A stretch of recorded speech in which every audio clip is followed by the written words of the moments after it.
تو بہت بڑا احسان کیا ہے کہ ہمیں حضرت محمد صلی اللہ علیہ وسلم کا امتی بنایا ہے۔ موسیٰ علیہ السلام نے اللہ سے درخواست کی کہ اللہ تعالیٰ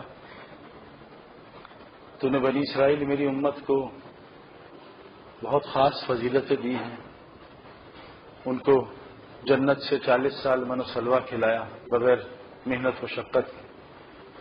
40 سال ان کے بچے پیدا ہوتے تھے کپڑوں میں پیدا ہوتے تھے، اور جیسے بچہ بڑا ہوتا کپڑے بھی بڑے ہوتے، آٹومیٹک واشنگ ہوتی۔ 40 سال قرآن میں ہے کہ بنی اسرائیل پہ اللہ نے بادل کا سایہ چلایا، جہاں وہ جاتے تھے بادل سال جاتے تھے۔ اتنی فضیلتیں دیکھ کے موسیٰ علیہ السلام کو تشویش ہوئی کہ شاید بنی اسرائیل جو ہے سب سے افضل امت ہو، اور حضور صلی اللہ علیہ وسلم کی امت سے پہلے تھی بھی، ایسا بھی کوئی بات نہیں تھی بھی۔ تو اللہ تبارک تعالیٰ نے فرمایا کہ میری جو امت ہے، جو میرے نبی احمد صلی اللہ علیہ وسلم کی امت ہے، اس کی فضیلت باقی امتوں پہ ایسی ہے جیسے مجھے خود اللہ کو میری تمام مخلوق کے ہے۔ تو حضور صلی اللہ علیہ وسلم کی امت کو اتنی فضیلت ہے۔ لیکن میرے پیارو، آج اگر دیکھیں چاروں طرف تو حضور صلی اللہ علیہ وسلم کی امت کے ساتھ کیا ہو رہا ہے آپ بخوبی جان سکتے ہیں۔ کس قسم کی مصیبتیں، کس قسم کی پریشانیاں، کون سے عذاب ایسے جو ہم پہ نہ ہوں۔ اللہ تبارک تعالیٰ فرماتے ہیں میں آسمان سے بھی عذاب بھیجوں گا، زمین سے بھی عذاب۔ آسمان سے عذاب ہم دیکھ رہے ہیں کیا کیا ہمارے اوپر عذاب آ رہے ہیں، زمینی عذاب بھی ہم دیکھ رہے ہیں زلزلے سیلاب کی شکل میں، اور ایک بڑا عذاب بتایا کہ تمہارے دلوں میں آپس میں نفرت ڈال کے تمہیں آپس میں لڑواؤں گا۔ اس وقت سب سے زیادہ امت مسلمہ آپس میں لڑ رہی ہے، باہر والے تو ہمیں کم پیٹ رہے ہیں، آپس میں ہماری لڑائیاں زیادہ ہو رہی ہیں۔ باطل 4 رستوں سے داخل ہوتا ہے، 4 رستے اس کے پاس ہیں باطل کے پاس، جس سے وہ پوری دنیا کو لڑواتا ہے۔ جیسے ذبی جانور میں 4 رگیں ہوتی ہیں، وہ چاروں رگیں کاٹتے ہیں تو جانور ذبی ہوتا ہے اور جانور کو تکلیف کم ہوتی ہے۔ پیٹ پہ چھری ماریں گے جانور کو بہت تکلیف ہوگی۔ یہ جو رگیں ہیں گردن میں، یہ جو ہمارا سنت طریقہ ہے، جو ہمارا حلال طریقہ ہے، تو 4 رگیں جب کٹتی ہیں چاروں، اگر ایک رگ بھی چھٹ جائے تو جانور بہت تکلیف میں ٹانگیں مارتا ہے، تو جلدی سے چاروں رگیں کاٹنی پڑتی۔ تو باطل بھی 4 رگوں سے لڑائی کرواتا ہے۔ سب ایک رگ ہے رنگ کی، کلر کی۔ ساؤتھ افریقہ آپ لوگ شاید گئے ہوں نا، میں گیا ہوں، کینیا، زمبابوے، یہاں اپارتھائڈ آپ نے نام سنا ہوگا، رنگت کی لڑائی ہے بہت شدید۔ آپ یورپ گئے ہیں، پتہ نہیں، یورپ میں زبان کی لڑائی ہوتی ہے، لینگویج کی۔ آپ فرانس میں انگلش بات کریں وہ آپ کو فرینچ جواب نہیں دے گا، انگلش میں بات کریں۔ اور ہمارے جو علاقے ہیں وہ قومیت اور علاقیت پہ لڑ رہے ہیں، میری قوم میرا علاقہ۔ یہ 4 رگیں ہیں جس سے امت اس وقت پوری انسانیت لڑ رہی ہے۔ کلر کی لڑائی، لینگویج کی لڑائی، میرے علاقے کی لڑائی، میں کس علاقے کا ہوں، اور میری قوم کی لڑائی، میں کس قومیت کا ہوں۔ حضور صلی اللہ علیہ وسلم نے فرمایا کہ جو قومیت کے لیے جان دے، قومیت کے لیے جان لے، یا قومیت کا نعرہ مارے، وہ یہودی ہو کے مرے، عیسائی ہو کے مرے، ہمارا اس سے کوئی واسطہ نہیں۔ اتنا خطرناک نعرہ ہے میرے پیار۔ بدترین گالی دینے کا اس آدمی کو حکم ہے جو قومیت کا نعرہ مارے۔ میرے پیارے دوستوں، ہر طرف حالات مسلمانوں کے خلاف ہیں۔ اچھا، ایک بڑی پریشانی اور ہے جو مجھے لوگ سوال بہت کرتے ہیں، وہ یہ ہے کہ دیندار زیادہ پریشان ہے، یہ وجہ کیوں ہے؟ ہمارے پاس وہ دین نہیں ہے جس سے دوسرے اٹریکٹ ہوں کہ ہم ان کو دین پیش کریں، کیونکہ میرے پیاروں، غیر مسلموں میں تبلیغ ہوتی ہے، مسلمانوں میں تبلیغ نہیں ہوتی ہے۔ مسلمانوں میں تو ایسے بات ہے، کبھی آپ بات کر لیں، کبھی میں بات کر لوں، ایمان والے آپس میں ایمان کے مذاکرے کریں۔ کرکٹرز میں کرکٹ کے مذاکرے ہوتے ہیں صبح شام، صبح میچ کیسے کھیلنا ہے، نان کرکٹرز کے ساتھ تھوڑی کرتے ہیں کل میچ کیسے کھیلنا ہے۔ تو یہ کسی کا بات کرنا کسی مسلمان سے یہ نہیں ہوتا وہ کمتر مسلمان ہے میں برتر ہوں، ایسا نہیں ہے، بلکہ اللہ کا حکم ہے ایمان والے آپس میں ایمان کے تذکرے کریں، ایمان والوں کو نفع ہوگا۔ اور سننے والوں کا نفع زیادہ ہے، کیونکہ سنتا آدمی 2 کانوں سے، بولتا 1 منہ سے، اس لیے فرمایا زیادہ سنو کم بولو۔ کیوں کہ منہ 1 دیا ہے، کان 2 دیے ہیں، زیادہ سننے والوں کو ہدایت ملتی ہے۔ اور اللہ تعالیٰ خود فرماتے ہیں قرآن میں ہے کہ عقل مندوں کی نشانی کیا ہے۔ آدمی بعض دفعہ جاتا ہے نا ڈاکٹر کے پاس، بھائی تھرمومیٹر ڈال دینا بغل میں، منہ میں، میرا ٹیمپریچر چیک کرنا۔ تو اللہ تعالیٰ کے قربان جائیں کہ اللہ تعالیٰ نے نشانیاں بتائی ہیں کہ عقل والے لوگ کون ہیں۔ عقل والے، میں تو حدیث کی بات بھی ابھی نہیں کر رہا، بعض لوگ کہتے ہیں جی حدیثیں بھی خود گڑی، قرآن کی بات بتا رہا ہوں کہ عقل والے لوگ کون ہیں اور ہدایت کے رستے پہ کون ہیں۔ میرے پیارو، نماز 5 وقت کی پڑھ لینا یہ صرف نشانی نہیں ہے ہدایت کی، کیونکہ حضور صلی اللہ علیہ وسلم کے زمانے میں عام منافق بھی 5 جماعت کی نمازیں پڑھتا تھا۔ نماز نشانی نہیں ہے صرف 5، حدیث میں آتا ہے 60 سال ایک آدمی نماز پڑھتا رہے گا، ایک بھی اللہ کے یہاں قبول نہیں ہوگی۔ وہ جو قول ہے کہ بھئی ایک نماز کے بعد دوسرے کی نماز توفیق مل جائے، یہ حضرت تھانوی صاحب رحمۃ اللہ قول ہے، اس کو میں غلط نہیں کہہ رہا، لیکن کیا پھر حدیث میں کیا آتا ہے کہ 60 سال تک نماز پڑھتا رہے گا، ایک بھی قبول نہیں ہوگی، اس کے منہ پہ مار دی جائے گی۔ میرے پیاروں، مشرکین مکہ ہر سال حج کرتے تھے، ہر سال حج کرنا بھی بزرگی کی دلیل نہیں ہے۔ قوم عاد نے طواف کیا تھا، طواف کے بعد ہی ان پہ عذاب آیا تھا، 8 دن اور 7 راتیں اللہ نے ان کو ہوا میں اڑا کے مار دی۔ حضرت علی رضی اللہ قاتل جو ہے ابن ملجم، حضور نے فرمایا میری امت کا بدبخت ترین آدمی ہوگا، اپنے علاقے کا سب سے بڑا ذاکر تھا، اس سے زیادہ کوئی ذکر نہیں کرتا تھا اپنے علاقے میں۔ حجاج بن یوسف سب جانتے ہیں، 1.25 لاکھ صحابہ تابعین کا قاتل بنا، اور قرآن پہ زیر زبر پیش لگانے کا کام اللہ نے اس سے لیا۔ اللہ دین کا کام فاجر فاسق کافر سے بھی لے لیتا۔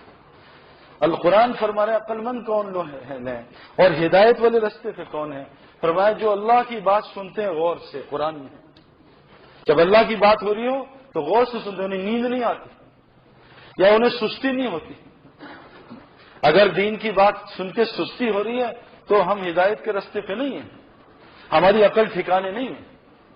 کسی آدمی کو، آپ تو بینک کے لوگ ہیں، کبھی آپ نے آج تک دیکھا کیشیئر جو ہے نوٹ گنتے ہوئے سو گیا؟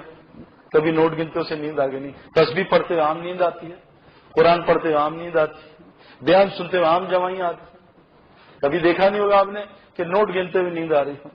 کسی کو رات کو اٹھاؤ تسبیح پڑھ لے، وہ آپ کو ڈانٹ دے گا، اور کسی کو رات کو اٹھائے بھائی یہ 5 لاکھ ہیں گن کے دیکھ 5000 کہہ رہے ہیں، کیسے اٹھے گا آرام سے؟ ایک جمائی بھی نہیں آئی۔ تو اللہ تعالیٰ نے فرمایا کہ ہدایت یافتہ لوگ کون ہیں؟ جن کو اللہ کی بات بیٹھ کے سناؤ مجھے گھنٹہ، اگر سستی آ رہی ہے تو میرا رستہ ابھی ہدایت والا نہیں ہے، ابھی مجھے اور محنت کرنی ہے۔ میرے پیارے دوستوں، تو اس لیے میں بتا رہا تھا یہ نشانیاں نہیں ہیں۔ دوسری چیز یہ کہ میرے پیارو، یہ جو اللہ تعالیٰ نے ہمیں ذمہ داری ایک دی ہے، جس کا آج میں اتنا مجھے افسوس ہوتا ہے۔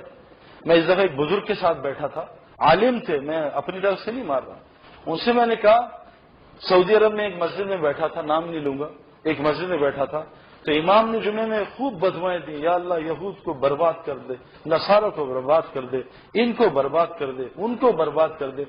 تو میں بہت بیٹھا سن رہا تھا، پھر میں اس عالم کے پاس گیا، بہت مشہور عالم، میں نے کہا حضرت اور بزرگ ہیں، بڑی ایج کے ہیں، اور یعنی اختلاف بھی نہیں ہے، سب ان سے عرب بھی ان کے بہت قائم ہیں۔ تو میں نے کہا حضرت مجھے یہ بتائیں کیا حضور صلی اللہ علیہ وسلم سے ایسی اجتماعی بدوا ثابت ہے؟ انہوں نے کہا نہیں، آپ نے تو ابو جہل اور ابو لہب اور اس کے بیٹے کو بدوا دی، ابو لہب اس کے بیٹے کو، آپ سے ثابت نہیں۔ میں نے کہا ایک تو یہ بات مجھے سمجھ کہ ہر مسجد میں بدوائیں، اور دوسری بات میں اللہ ماشاءاللہ کسی مسجد میں نہیں سنتا، اے اللہ امت جس کام کو چھوڑ چکی ہے، جس کے لیے اللہ تو نے امت کو پیدا کیا، دوبارہ اس کام پہ لگا دے، اے اللہ امت کے مالی مسئلے حل کر دے، اے اللہ امت کا یہ کر دے، اے اللہ پاکستان کو بچا لے، اے اللہ فلاں کو بچا لے۔ ہمارے ایک بزرگ ہیں رائیونڈ کے، بہت بزرگ آدمی ہیں، تو کہتے ہیں جتنے نعرے ہم نے ہندوستان، پاکستان، انگلستان، افغانستان کے مارے، اتنے قبرستان کے مار لیتے، اللہ پاکستان کو جنت بنا دیتا۔ ہمارا ہندوستان پاکستان تو کرائے کا مکان ہے، آج رات اللہ چھین لے، اس کی کیا حیثیت ہے؟ ملک و مال کی کیا حیثیت ہے میرے پیارو؟ اصل ہماری تو رہائش قبرستان ہے۔ تو میرے پیارو ابھی بھی میں آسٹریلیا 5 مہینے گزار کے ہے جماعت میں، تو ہمارے پاس وہ زندگی نہیں ہے جو غیر مسلموں کو پیش کر سکے۔ ذرا سی دعوت دیں، ایک ڈاکٹر صاحب نے کہا جی آپ امریکنز کو دعوت کیوں نہیں دیتے، نان مسلم کو، ہمیں آ کے آپ اسلام سمجھا رہے ہیں، ہمیں کیا اسلام نہیں پتا؟